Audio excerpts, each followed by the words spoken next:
para bandit-bandit GAM untuk segera menyelesaikan persoalan Aceh dengan bangsa Aceh itu sendiri. Mengapa saya bilang bandit?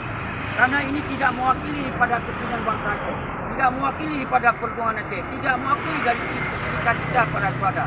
Karena mereka mendusta, membohongi rakyat Aceh, maka sepantasnya mereka kita bilang bandit-bandit. Betul. Allahu Akbar. Allahu Akbar. Allahu Akbar. Merdeka. Merdeka. Merdeka. Artinya, dua mendesak Indonesia dan para bandit-bandit GAM itu segera menyelesaikan persoalan Aceh dengan bangsa Aceh itu sendiri.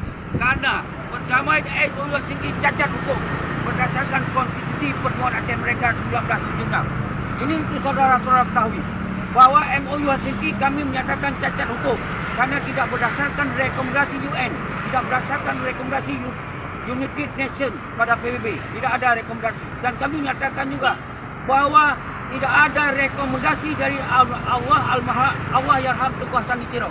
Tidak ada letter of the recommendation. Dia tak pernah diberikan surat rekomendasi dari Tengku Hassan Tiro.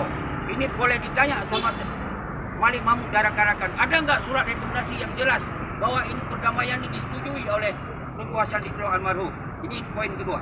Ketiga, kami meminta seluruh bangsa Aceh di seluruh dunia segera membubarkan MOU Helsinki dan turunan-turunannya karena ilegal dan cacat hukum.